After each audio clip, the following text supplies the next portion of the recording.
Tokrat v oddaji občinski informator. Obnavljanje cest v Cirkulanah, pomen velike noči in velikonočnih praznikov. Združenje rezbarjev, modelarjev lesa Slovenije pripravlja tečaj oblikovanja z gline. Zgodba mame otroka z Downovim sindromom. Odprtje razširjene zdravstvene postaje Rače, po novem bodo imeli tudi pediatrično ambulanto. Zdravstveni dom Lenart je dobil novo urgentno reševalno vozilo. Lepo pozdravljeni.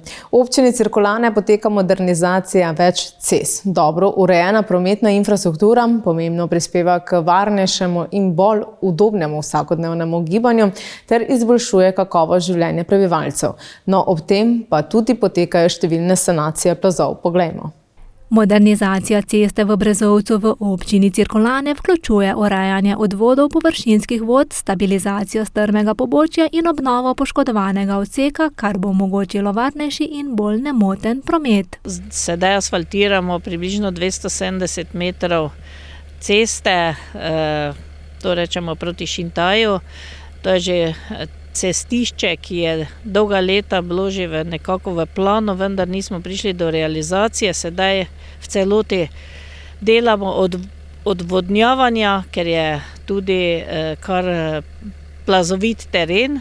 Gre za obsežen in zahtevnejši projekt, v okviru katerega bodo izvedli tudi 60 metrov rekonstrukcije ceste. Ocenjujemo, da okrog 117 tisoč evrov, to smo tudi planirali v proračunu in upam, da za ta denar pridemo skozi.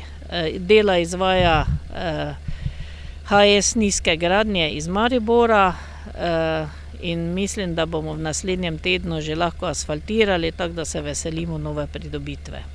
Obnova tega kritičnega dela poteka po načrtu. Zaključek del je planiran zdaj nekje do konca meseca aprila, ampak mislim, da bodo dela prekončana in bomo lahko potem že otvoritev naredili prej. Na odseku ceste v Malem Okišu se je na strmem pobočju sprožilo več plazov, ki so poškodovali in posedli zunanji del vozišča ter otežili promet v dolžini okoli 114 metrov. Sanacija vključuje stabilizacijo terena, ureditev odvodvajanja in obnovo ceste. Modernizacija ceste poteka tudi na odseku ceste Paradiž. Tudi tu se nam je sprožil plaz, sedaj saniramo. Tako da izvajalec je komunalno podjetje Ormož, pogodbena vrednost je 238 tisoč evrov, je pa to sanacija cestišča v dolžini 160 metrov, tudi so vrtine pilotov nekje v 60-metrski dolžini in pa tudi kamnita izložba in jaz upam, da bodo do konca aprila tudi že ta odsek asfaltiran. Na odseku ceste med Dolanami, Beljskim vrhom in Zavrčem poteka trasa po strmem pobočju, kjer je cesta deloma vkopana, deloma pa na posipu. Zaradi zahtevnega terena je odvodvajanje le delno urejeno, zato voda z brežin in ceste odteka preko jaškov in prepustov na nižje ležeče območje. Občina Cirkulane obsega skupno 135 km cest, od tega je približno 17 km še neasfaltiranih. Pretežni meri so neasfaltirane ceste ob meji z Republiko Hrvaško, vsaj 6 km je tega, tako da mislim, da bomo to tudi skupaj z Republiko Hrvaško, nekako se bodo obe državi dogovorili za mejo, določili mejo, da lahko potem tudi te stvari obe občini na hrvaški strani in slovenski strani tudi urejamo. Urejena cestna infrastruktura je ključna za varnost, mobilnost in kakovost življenja občanov. Občina Cirkulane z naložbami v obnovo in sanacijo cest postopno izboljšuje prometne razmere ter zagotavlja varnejšo in zanesljivejšo povezljivost med kraji. Včeraj smo obeležili Veliko noč. Gre za čas veselja, druženja in tradicije. Gre tudi za največji krščanski praznik, ki nas opominja na upanje, ki ga Kristus daje za svojim vstajenjem. No, ob tem pa je seveda pridih tradicije, to so barvanje pirhov, prireditev oziroma peka potice, potem priprava drugih jedi, ki jih tudi nesemo k sveti maši oziroma k blagoslovom. No in vsaka jed od tega ima svojo simboliko. Poglejmo. Velika noč je največji krščanski praznik, kjer je bila premagana smrt in dano večno življenje. Katerega upamo in katerega tudi v svojem življenju pričakujemo. Zato je to res praznik upanja, praznik življenja, ker kristjanovo življenje se ne sme končati v trpljenju ali na križu. Je sestavni del življenja, ampak je prav, da ga skupaj premagamo kot skupnost. Najlepša simbolika velike noči je skupno praznovanje. Skozi obrede velikega tedna oziroma svetega velikonočnega tridnevja, skozi veliki četrtek, ko se spominjamo postavitve zakramenta svete Evharistije, pa potem skozi postavitev mašniškega posvečenja oziroma duhovniške službe, pa potem na veliki petek se spominjamo Kristusovega trpljenja in pa potem tisti vrhunec, pravzaprav velika noč doseže v velikonočni vigiliji na veliko soboto zvečer, ko se pravzaprav spominjamo tudi postavitve ostalih zakramentov na nek način, ko so nekoč katehumeni prejeli sveti krst, pa zakrament svete birme in potem seveda svoj vrhunec pa to doseže v velikonočnem jutru, ko se spominjamo Kristusovega vstajenja. Je čas tradicije, vere in skupnosti, ki se odraža tudi v ohranjanju starih običajev. Lepa slovenska navada je, da na veliko soboto skozi dan, ne samo k blagoslovu velikonočne jedi, torej pirhi, potem meso, kruh, hren, ponekod dodajo še tudi potico, če je okrogla, torej simbolizira Kristusovo krono. Vsaka velikonočna jed nosi v sebi svojo simboliko. Jajca spominjajo, če so rdeče, spominjajo na kapljice krvi. Med drugim pa simbolizirajo jajca tudi novo življenje, ne? Pod posebnimi pogoji. Iz jajca prikljuje novo življenje in potem tudi, ko prikljuje novo življenje, s tem simbolizira tudi Kristusov grob, ki ga življenje, vstajenje pravzaprav premaga. Potem hrena, ne, simbolizira po svoji grenkobi, po svoji ostrini, pa tudi po svoji obliki na žeblje, s katerim je bil Kristus prebit na križ, in pa potem samo meso, pa pravzaprav tudi Kristusovo telo. Med velikonočnimi običaji izstopa tudi pokanje kot eden izmed simbolov praznika. To je simbolika, ne? Ko so se pravzaprav skale oziroma grobovi odprli, skale razpočile, in to je pravzaprav ta na nek način ena simbolika tega. Velika noč je čas, ko se zbere družina, ko si vzamemo čas drug za drugega in si prinašamo veselje. Vsem želim vesele in blagoslovljene velikonočne praznike in da bi bili resnično upajoči, torej velikonočni kristjani, tisti, ki bomo svojim življenjem, svojim delom, svojimi molitvami, svojimi besedami prinašali veselje in upanje in tisto novo življenje, kakor ga je tudi prenesel Kristus za nas. Naj bodo prazniki mirni, preživeti v krogu družine in bližnjih, polni veselja, topline in upanja, ki ga Kristusovo vstajenje prinaša v naše življenje. Združenje rezbarjev in modelarjev lesa Slovenije iz občine Hoče - Slivnica že več kot 25 let razvija ustvarjalnost svojih članov. Poleg lesa tudi z glino. V preteklem letu sta 2 uspešna tečaja pritegnila številne udeležence, nastali so izdelki, kjer so jih pokazali na velik ustvarjalni potencial. No, naslednji tečaj, ki ga pripravljajo, bo 16. aprila in ponuja priložnost, da tudi vi ustvarjate z glino. Združenje rezbarjev modelarjev lesa Slovenije iz občine Hoče - Slivnica svoje delovanje že več let uspešno razvija na področju ohranjanja rokodelske tradicije in spodbujanja ustvarjalnosti. Združenje ima preko 25 let aktivnega delovanja. V tem času šteli smo tudi preko 100 članov iz Slovenije, s tem, da so se ustanovili še na našo pobudo v Prevaljah, potem v Domžalah društva, nekaj teh članov ostalo pri nas. Trenutno smo na 46 članstvemu društva. Sodelujejo tudi na umetniških kolonijah v tujini, kjer člani širijo svojo ustvarjalnost in izkušnje tudi izven meja Slovenije. V Srbiji, Ukrajini, Romuniji, Madžarsko smo prepotovali po dolgem počez in Slovaško in nekaj Avstrije, s tem, da so tam krasijo te kraje tudi naše skulpture. V združenju ustvarjajo tudi z glino. V preteklem letu so izvedli že 2 tečaja, ki sta bila dobro obiskana. Nastali izdelki pa so pokazali velik ustvarjalni potencial udeležencev. Naslednji tečaj pripravljajo že 16. aprila. Čez 14 dni, ustvari jutri, četrtek je 14 dni, ko pričnemo z novim tečajem gline, to se pravi 3. po vrsti. Odvija se bo v teh prostorih, dobili se bomo ob 17. uri, pa traja vse do 20. ure. S tem, da ta tečaj je v planu 6-krat, tako vsi dosedanje. Delavnice tako niso zgolj tehnično učenje, temveč raziskovanje likovnega izraza, kjer udeleženci pogosto pridejo do rešitev, ki presegajo zgolj individualno izkušnjo. Želimo si, da je tečaj obiskan, tudi če se bo zgodilo, da bo kaj več, bomo pa pol nekako prilagodili termine. Pri ustvarjanju z glino ima pomembno vlogo akademski kipar Marjan Drev, ki z vodenjem delavnic udeležencem na poglobljen in ustvarjalen način približuje kiparstvo. Moja ideja tukaj pri tej delavnici je bila ta, da bi tem praktikantom poskušal razložiti nekaj idej v zvezi s kiparstvom, ki so drugačne sicer od slikarstva in o katerih do zdaj ni bilo govora. Kiparstvo ni le vizualna umetnost, temveč nagovarja 2 čuta. To sta čut za kinestezijo, za ravnovesno lego, za pokončnost, in drugi čut pa je čut za pritisk, za tlak, kinestetični čut.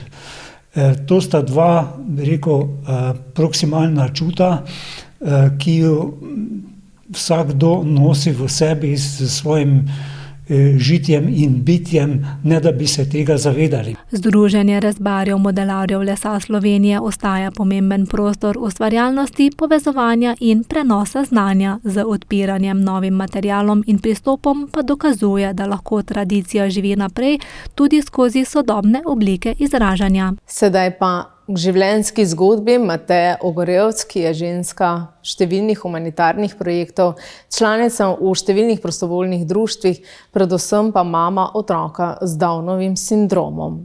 Kaj vse to pomeni, je razkrila v oddaji Moja zgodba. Že vrsto let je Mateja Ogorevc aktivna v prostovoljstvu. Kot prostovoljstvo sem že od malega čutila željo pomagati sploh tistim, ki pomoč potrebujejo, to so predvsem starejši in pa osebe ali oziroma invalidi. In tako tudi dejansko zdaj nekje 4 leta sem aktivna v prostovoljstvu, delam na prostovoljnih projektih in je srce tisto, ki me vedno pelje naprej v nove izzive in iščem nove poti in pa nove možnosti pomagati nekomu. Je tudi pobudnica projekta Srce za sončke. In smo rekli Srce za sončke, zakaj? Zato, ker želimo naše sončke predstaviti širši okolici in pa predvsem pokazati, da so to ravno tako ljudje, kot smo mi, z številnimi talenti in zmožnostmi, da se jih pokaže in da tudi nastopajo pred občinstvom. Eden izmed teh sončkov je tudi njen sin, ki ima Downov sindrom. Nosečnost je potekala normalno, rodila sem zelo hitro, pri 21 letih tega otroka sva si z možem seveda želela in želela sva si družine. In nekje drugi dan po porodu so mi povedali, da je z otrokom nekaj narobe, da ima verjetno Downov sindrom, da bo potreba narediti DNK analizo. Analiza je pokazala, da gre za Downov sindrom. Bila sta v šoku, a prepričana, da bosta storila vse, kar je v njuni moči. Rekla sem, da pač treba iti naprej, da to ne bo pomagalo, da treba z otroka sprejeti takšen, kot je. In seveda smo iskali poti tudi v Nemčiji, smo z logopedinjo šli in so nam naredili poseben program, s katerim smo delali že od malega z njim.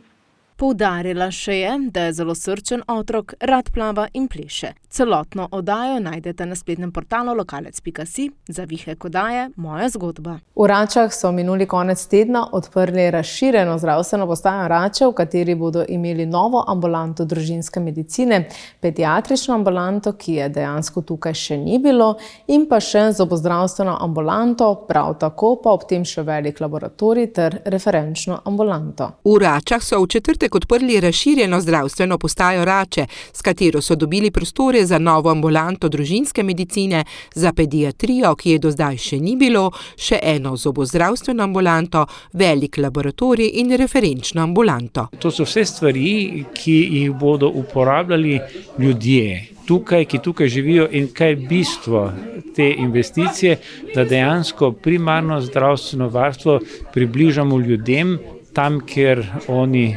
živijo. No in seveda s tem tudi sledimo ideji profesor Štamparja, torej človeka, ki je postavil temelje primarnega zdravstvenega varstva, da je treba poskrbeti za ljudi v njihovem lokalnem okolju in seveda spremljati zdravstvene težave, ki jih tarejo tam, kjer živijo.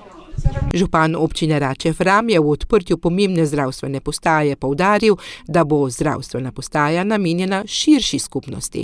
Ne gre samo za občane in občanke občine Rače Fram. Tukaj bodo zdravstvene storitve koristili tudi občani, krajanke in vsi ostali tudi sosednjih občin. Zelo pomembno je pridobiti, se pravi, širše, ne samo lokalno za našo občino. Sicer pa kot vemo, občina Rače Fram beleži izredno rast prebivalstva, predvsem v zadnjih letih, zato smo tudi sledili oziroma čutili smo se odgovorne, da tudi na področju zdravstva naredimo korak naprej. Finančni del za razširjeno zdravstveno postajo je razdeljen na več delov. Ministrstvo nam je šlo naproti in pomagalo finančno v znesku 625.000 evrov, sicer pa skupaj investicija nekje 1.900.000 evrov, ki pa ne zajema opreme, za katero pa je poskrbel zdravstveni dom dr. Adolfa Drolca in tudi njim se moram zahvaliti, ker dejansko brez enega res celovitega pristopa, tako se pravi na državni ravni ministrstvo, na lokalni občini in pa zdravstveni dom, pač mi sami tega z občinskega proračuna ne bi uspeli zagotoviti, tako da hvaležen in velika zahvala vsem akterjem. Ministrica za zdravje je poudarila, da si na ministrstvu prizadevajo za vlaganje in razvoj primarne ravni zdravstva. Tako da smo veseli, da je tudi občina Rače Fram uspela ta sredstva pokoristiti in seveda učinkovito in uspešno zaključiti to investicijo v zdravstveno postajo, ki bo zagotovo izboljšala zdravstveno oskrbo za lokalno prebivalstvo, kot tudi prebivalce sosednjih občin.